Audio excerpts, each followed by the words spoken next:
Je vais tenter quelque chose que j'ai pas essayé aux Everglades. Il y a des cochons sauvages. Fête à l'américaine, ça crie. C'est en l'honneur de Martin Luther King. Si tu viens à Fort Myers en Floride, c'est ce qu'il faut aller voir principalement. Je suis dans un logement en maison typique américaine. Aujourd'hui, lundi 20 janvier, c'est le jour de l'investiture de Donald Trump aux États-Unis. Ça, tu trouveras carrément pas ça en France.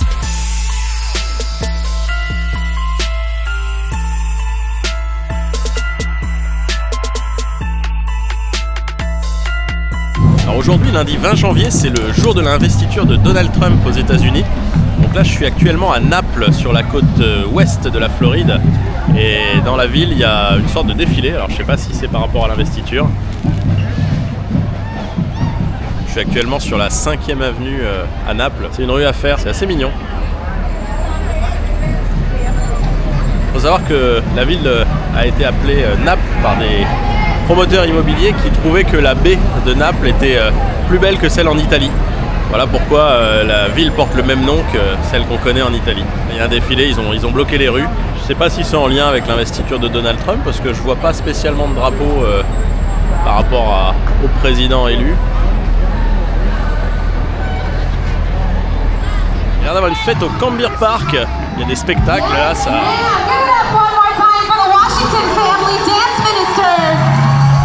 Fête à l'américaine, ça crie, ça danse. Honoring the life and legacy of Dr. Martin Luther King Jr. Can someone tell me what that means to you guys? The legacy of Dr. King. Anybody? Il y a des stands partout. It's a secret, but it's really fun. We invite all of Là, on a des stands écolos, démocrates. On est un peu à l'opposition du parti républicain qui a été élu aujourd'hui. Donc ça doit être peut-être une contre-soirée, comme on dit. Il y a plein de stands de religion, d'école. Je viens de poser la question à une personne qui était sur un stand, sur cette espèce de festival, d'événement. Et donc en fait, c'est en l'honneur de Martin Luther King. Voilà, en l'honneur de Martin Luther King. Alors il y a tout un tas de choses qui sont rassemblées parce qu'il parle aussi il y avait des stands pour le droit des femmes, des stands sur l'écologie, voilà. Donc c'est un événement, mais à la base, c'est un événement qui a lieu en l'honneur de Martin Luther King qui avait été assassiné il y a plusieurs décennies maintenant, j'ai pas la date. Au niveau du temps, il fait beaucoup plus frais que dans les Everglades parce que hier j'avais 27-28 degrés, il faisait très très lourd. Et là ici, ça s'est bien rafraîchi. Alors on voit que les gens ils doivent avoir l'habitude parce qu'il y en a plein qui sont en short et t-shirt. Mais là non, là j'ai préféré quand même sortir le manteau. C'est un peu gris, alors ça va peut-être se lever. Ça fera une semaine demain que je suis arrivé en Floride. Et pour le moment il y a eu une journée de pluie quasiment en continu quand j'ai été sur les Keys. Et puis là aujourd'hui c'est pas terrible. Mais ça va, au moins il pleut pas. Alors là je suis toujours sur la 5e avenue et je vais la continuer pour aller jusqu'à la mer. On sort un peu des rues commerçantes, là ça devient plus pavillonnaire. Changement de décor, toujours dans la 5e avenue. Mais alors là, c'est vraiment pavillonnaire. Donc, tout est bien taillé, tout est bien entretenu. Et les palmiers typiques de la Floride. Il y a vraiment des demeures qui sont magnifiques. À Naples, apparemment, il y a tout un tas d'Américains fortunés qui y sont. Notamment des gens comme Trump, Bill Gates, Jeff Bezos aussi, je crois.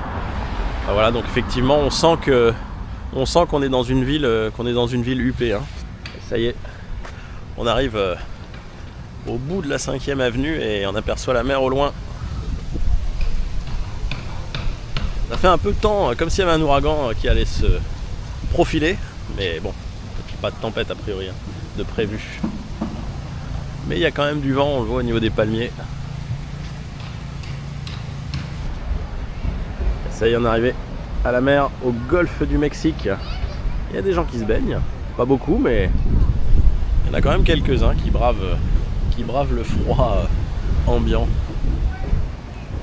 Direction Naples Pier, on prend une rue en perpendiculaire à la 5e avenue. Donc là on est dans un quartier, les maisons sont encore plus grosses qu'avant.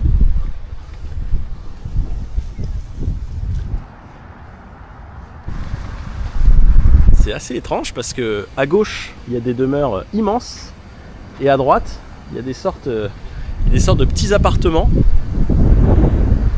Alors quand on sait que là c'est le quartier des multimillionnaires, voire des milliardaires, on peut peut-être penser que ces maisons, ces toutes petites maisons, ces appartements à côté, c'est probablement pour leur personnel de service. Toute une rangée de petits apparts en fait, ça contraste quand même étrangement. Et voilà, je suis arrivé au Naples Pier. C'est un endroit à Naples qu'il faut aller voir, apparemment c'est sympa aussi. C'était le port principal hein, finalement quand la ville a été construite. Ça a été détruit à plusieurs reprises par des ouragans. Et donc au large, on peut, si on est chanceux bien sûr, apercevoir des dauphins, des requins, des pélicans. Donc on va voir si on voit ça.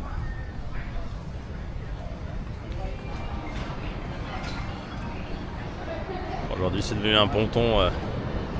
Il y a des pêcheurs hein, qui partent d'ici a priori. On peut même pas aller jusqu'au bout, c'est fermé. Je sais pas si on le voit bien à la caméra, mais c'est plein de mouettes. Complètement rempli le bout du ponton. C'est les oiseaux d'Hitchcock là. Là le pont derrière moi qui fait le Naples Pier, donc qui fait 300 mètres, il est fermé depuis 2022 suite à l'ouragan qu'il y avait eu ici et qui a malheureusement fait beaucoup de dégâts, donc on peut plus aller au bout pour observer la mer. Alors, quand on voit aujourd'hui cette zone, on a du mal à s'imaginer que c'était un des ports principaux de la ville par le passé. Parce que là ça fait un petit ponton qui va dans la mer. En tout cas c'est très mignon.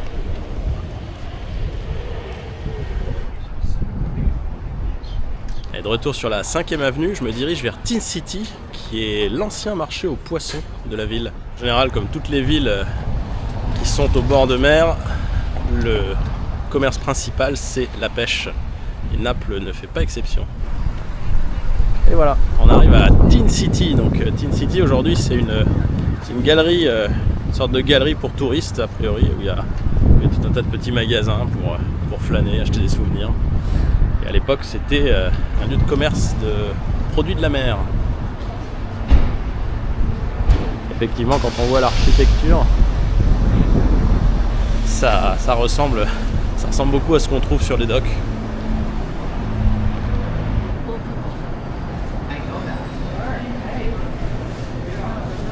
C'est marrant, ça fait assez cliché. Hello. Ah, ça sent fort le poisson. Bon, faut aimer le poisson après.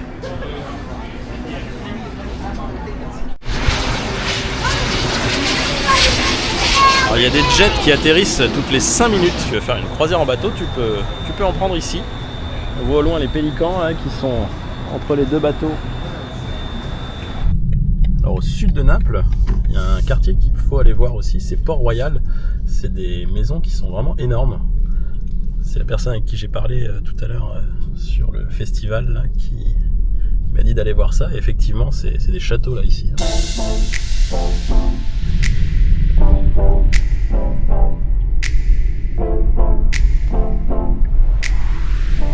Les maisons sont toutes plus grandes les unes que les autres. Quand on remonte au nord de Naples, en longeant la côte, il y a un petit parc qui est sympathique, qui donne directement accès à la mer.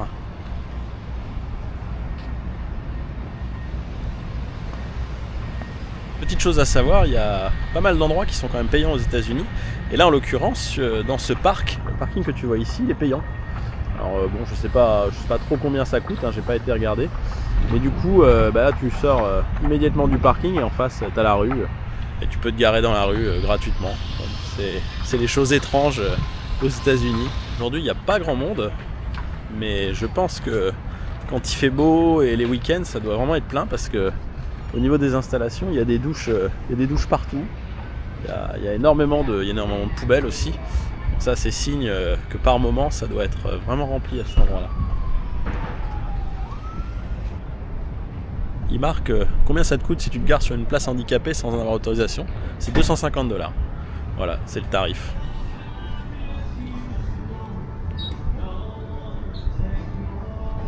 Alors le parking c'est $5 de l'heure.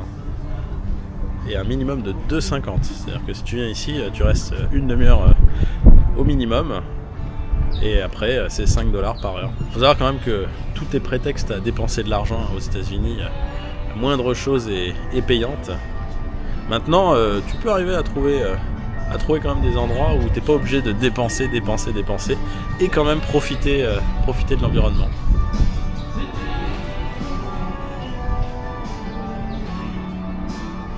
Pareil pour manger, il y en a vraiment partout, des petits snacks, des petits vendeurs de hot dogs. Comme tu peux le voir, le temps est toujours un peu couvert. Ça s'est un peu dégagé par rapport à ce matin et il fait moins froid. Là, j'ai plus besoin du manteau. Et il est à peu près 13h30, 14h bientôt. Alors, ils ont même des gilets de sauvetage. Ah, c'est pas la première fois que je vois ça. Au bord de mer, voilà, si tu viens avec ton enfant ou même toi, hein, si tu sais pas nager, tu peux mettre un gilet de sauvetage pour te baigner.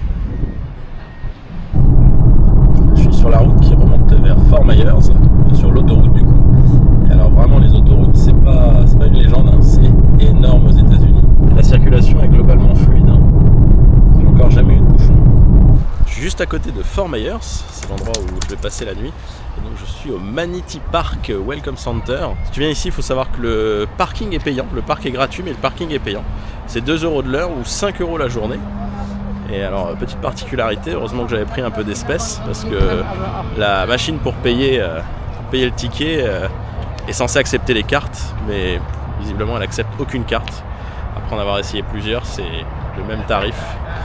Donc voilà, c'est payant, mais en espèces, et avec la monnaie en plus, hein, puisque faut que tu aies des billets de 1 $ ou 5 $, selon le temps que tu veux y rester, parce que la machine ne rend pas non plus la monnaie. Voilà. Donc les États-Unis, c'est moderne, mais limité sur certains aspects quand même. Alors, par contre, c'est à signaler quand même, ils sont globalement très sympas, hein, parce que là, quand je suis allé au centre visiteur, il m'a fait de la monnaie sans problème pour pouvoir payer le parking. Donc là-dessus, l'américain est souriant et gentil. Alors, dans ce parc, tu peux faire du canoë, tu peux voir des lamentins aussi, donc tu peux voir des lamentins en faisant du canoë. Le canoë, alors il y a différents prix selon si tu prends un canoë pour une personne ou pour 2 personnes, ça va de 25 à 35 $ de l'heure ou plus après si tu veux faire plus. Il y a un petit écureuil qui est sur le banc, posé tranquille. Il attend, je sais pas, qu'on le nourrisse peut-être. Il bouge pas du tout. Encore un petit écureuil là, juste ici. Je me trouve devant un arbre très original, Southern Live Oak. Petite explication. Il y a les lamentins qui viennent dans cette eau parce qu'elle est plus chaude du fait de la présence d'une centrale nucléaire à proximité. Et donc voilà, ça les attire forcément. Il y a un lamentin pirate. C'est intéressant parce qu'il y a quelques explications sur les lamentins. Et notamment une où il parle de sa ressemblance avec l'éléphant. Quand on regarde les similitudes entre un lamentin et un éléphant, on peut se dire que l'éléphant c'était peut-être un lamentin qui est sorti de l'eau, hein, tout simplement. Il y a des millions d'années bien sûr. Au moment j'ai pas encore vu de lamentin, j'en aurais plus vu dans les Everglades. A priori c'est quand même un endroit où on est quasiment sûr d'en voir. Alors il y a aussi des alligators dans ce parc. Je vais tenter quelque chose que j'ai pas essayé aux Everglades. Ouais, c'était risqué. Bon, il était en plastique bien évidemment. C'est ici qu'on peut faire du kayak. Le décor est sympa. Alors, je confirme qu'à Manatee Park, si tu veux voir des lamentins, t'en verras. Là j'en ai déjà vu plusieurs qui sont dans ce petit cours d'eau. On les entend là qui respirent. En fait, ils remontent à la surface pour respirer, donc là on en voit un là-bas. Alors je sais pas si à la caméra ce sera bien visible. Et derrière on voit la centrale nucléaire, le bâtiment là où il y a de la fumée avec les différentes cheminées. Donc ici a priori l'eau est beaucoup plus chaude. C'est pour ça que les lamentins aiment s'y baigner. Il y a beaucoup de balades aux États-Unis, c'est sur des petits pontons. Enfin en Floride dans les parcs. Hein.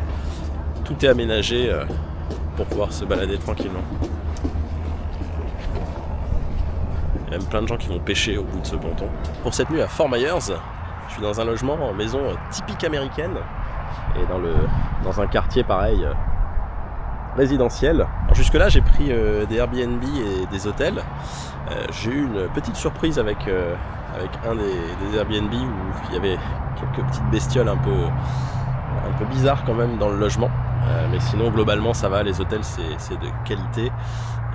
Et là ce logement là semble très sympa aussi. Je vais te montrer l'intérieur.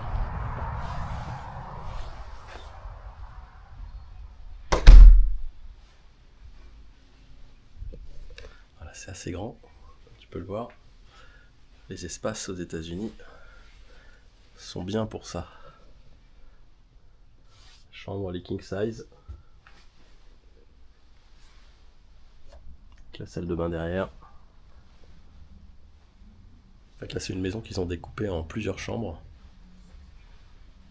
Quelque chose de vraiment pratique aux États-Unis, c'est qu'il y a un supermarché qui est toujours à proximité. On peut aller faire ses courses pour le soir, hein, ça évite d'aller au restaurant. Et vraiment à 5 minutes du logement, 5-10 minutes maximum des logements, il y a toujours un Walmart ou un supermarché. À Walmart, tu trouves toutes sortes d'objets, dont des machettes, pas très cher en plus, hein. 5,97$ la machette. Ça, tu trouveras carrément pas ça en France, c'est un rayon chasse dans le magasin, avec tout un tas d'accessoires pour nettoyer ses armes, des cibles, et même des dindons, je sais pas, d'entraînement, je sais pas ce que c'est. Et on peut même acheter des fusils, des carabines. Définitivement, ça, c'est typique aux USA, hein. Pourtant, dans les années 90, dans les supermarchés, on pouvait acheter des armes à feu. C'était pas encore réglementé comme ça l'est aujourd'hui. Je suis toujours à Fort Myers aujourd'hui et je vais aller visiter la maison de Thomas Edison, un inventeur dans les années 1800 qui a créé de nombreux brevets, notamment sur l'électricité. Et donc il y a sa maison en Floride, puisque c'était sa résidence d'hiver, avec juste à côté la résidence de Henry Ford aussi. Alors Henry Ford que tout le monde connaît bien évidemment pour les voitures. Je vais aller voir ça aujourd'hui. Le musée maison, c'est à 25$ par personne et le parking est gratuit. Si tu viens à Fort Myers en Floride, c'est ce qu'il faut aller voir principalement. Représentation de Edison au milieu des arbres assez spécifiques où en fait quand on regarde un petit peu la structure, il y a des racines qui partent en fait des branches et qui redescendent dans le sol. Ça donne un aspect assez original. On appelle des arbres banyan qui sont originaires d'Asie du Sud-Est et qui servent à la production de caoutchouc notamment. Et donc avec des racines qui partent des branches. Vous pouvez faire la visite avec un guide à 30$ ou sinon sans guide à 25$. À savoir qu'il y a une application qui permet de faire la visite guidée en français.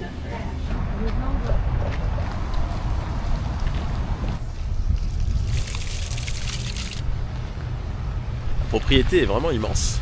Il y a une grande balade à faire dans les différents jardins de la maison d'Edison. C'est très joli. Alors aujourd'hui par contre, encore une fois, il fait pas très très beau et assez froid pour le coup. On est en mois de janvier, hein, mais la côte ouest de la Floride semble être plus froide que la côte est finalement. On est dans la piscine, au niveau de la piscine de la demeure de Thomas Edison. Et donc aujourd'hui les piscines c'est assez courant, mais à l'époque c'était extrêmement rare, à savoir que dans cette ville il n'y en avait que 2 dans les années 1900. Et en 1910 quand Edison a fait construire... C'est la Cartaker House.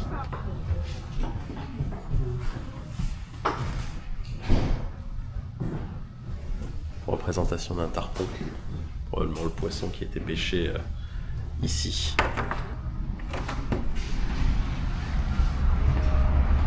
Alors là on est au Moonlight Garden.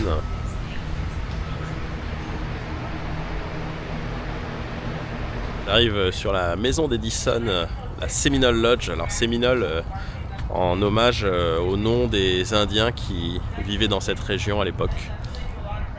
C'est vraiment une demeure de style colonial, assez imposante. Alors pour préserver l'intérieur, on ne peut pas rentrer dans la maison, mais par contre on peut voir comment c'était. Petite particularité, juste derrière moi, le lustre, enfin le plafonnier plutôt, fait partie des tout premiers plafonniers qui ont existé et qui avaient été installés du coup par Thomas Edison. Hein.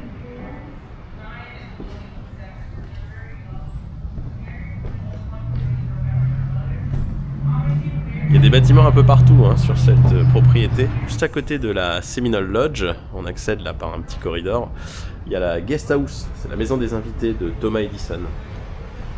Une grande bâtisse.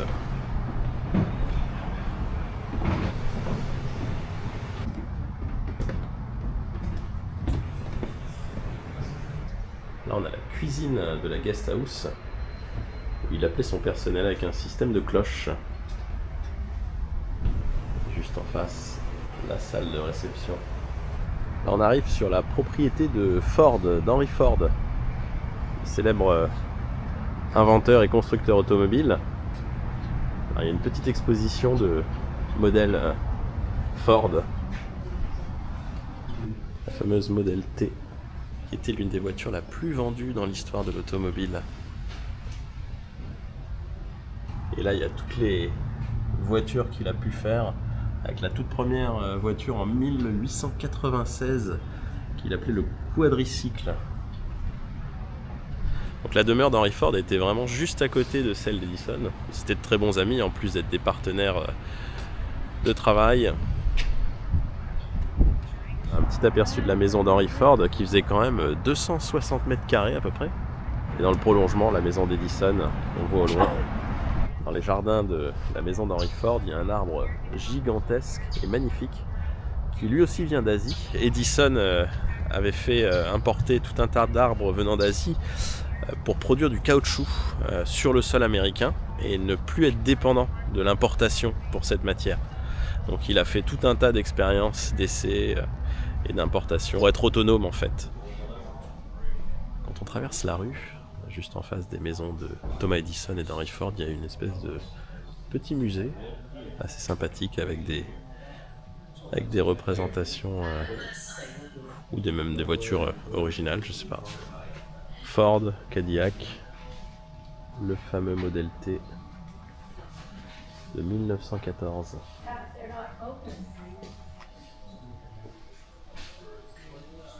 C'est un musée de 1400 mètres carrés tout de même.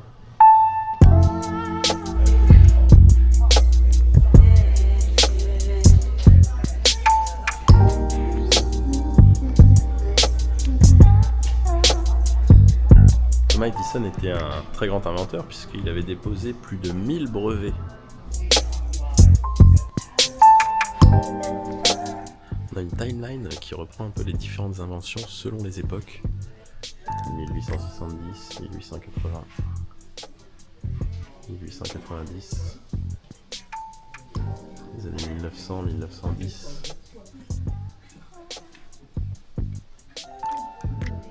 1920, enfin 1930, 1950. L'époque du début du cinéma également. Phonographe d'Edison pour la musique. Aujourd'hui on écoute la musique sur des micros enceintes avec le téléphone. Et à l'époque, il fallait des appareils un peu plus gros. Je crois que la musique faisait vraiment partie de la vie d'Edison et Ford.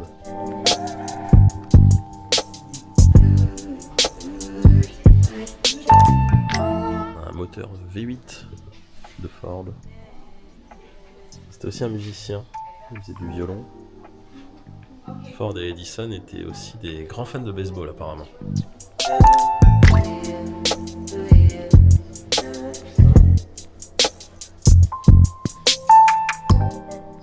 Juste à côté du musée, il y a un magnifique jardin avec tout un tas d'espèces de plantes qui ont été à l'origine apportées par la femme d'Edison, Mina, qui a beaucoup travaillé sur la botanique. Je vais rentrer dans le laboratoire d'Edison où il faisait tout un tas d'expériences en tant que chimiste cette fois-ci.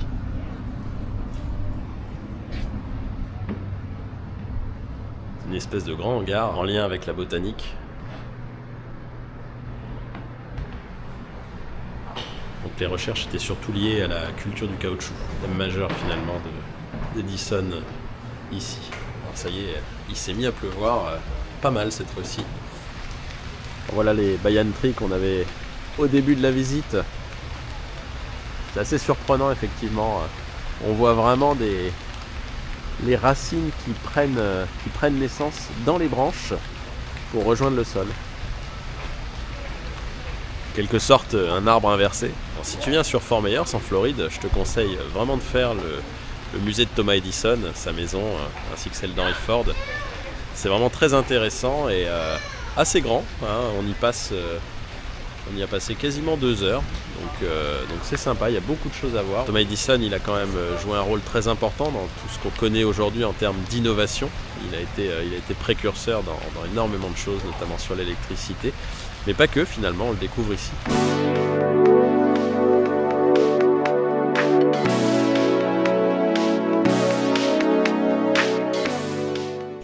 Myakka River State Park dans le comté de Sarasota, donc c'est un parc naturel dans lequel tu peux voir des alligators et tout un tas d'espèces qui vivent en Floride. Alors bon, le temps est pas terrible. C'est un parc qui se fait en voiture, ça coûte $6. C'est ouvert jusqu'à la nuit, donc jusqu'à 6h, 6h15. On peut faire du camping ici. On peut aussi faire du canoë. A priori, il y a des airboats. Quelques randonnées dans ce parc. Et la particularité, c'est qu'on peut le faire en voiture. Tout est aménagé. Bon, c'est un concept un petit peu différent de la France, hein, parce que des randonnées en voiture, en général, c'est pas forcément ce qu'on va avoir chez nous. Alors voilà, un petit panneau attention alligator. Sur tout le long du chemin, on peut en croiser. Juste devant, il y a des biches qui traversent la route. Au moment où on passe, elles ont l'air plutôt tranquilles. Et elles sont nombreuses. Elles doivent être habituées au passage de voitures, parce que elles regardent, mais elles n'ont pas l'air d'être très apeurées. Elles sont vraiment juste là, elles bougent pas du tout. Elles sont 5. Sur le bord de la route, là, il y a tout un tas de turkeys. Alors, ce qu'ils appellent les turkeys, c'est des sortes de dindes. C'est plus gros qu'une poule. Je sais pas si on les voit bien à la caméra, mais elles sont très nombreuses là. Il y a des cochons sauvages tout au bout. Ça ressemble à des sangliers. Ça a l'air très peureux. On est assez loin et ils sont déjà en train de fuir. Alors, il faut savoir que le parc a été grandement abîmé à cause d'un ouragan qui a eu lieu en juillet 2024. Et aujourd'hui, on en voit encore les conséquences. Il y a beaucoup de chemins qui sont fermés. Il y a énormément d'arbres qui ont été arrachés. Ça n'a pas été déblayé. On imagine que la faune a dû pas mal souffrir de ce genre d'événements climatiques. Alors il n'y a qu'une randonnée qui est disponible, hein. Tout a été détruit.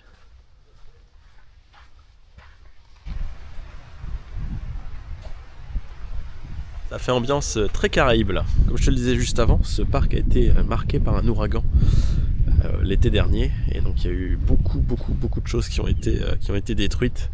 Notamment là, il y avait un ponton en face qui est fermé. Là on voit un arbre totalement déraciné, il y en a tout un tas. C'était un ponton pour observer les oiseaux en fait dans la nature. Voilà le pont d'observation avec quelques explications sur les différents oiseaux qui composent ce parc. Malheureusement aujourd'hui il fait pas très beau, mais il s'est arrêté de pleuvoir, donc on peut un peu sortir de la voiture. Alors, il y a vraiment une vue magnifique, il y a un immense espace. Il y a des gens qui observent les oiseaux avec leurs jumelles là-bas.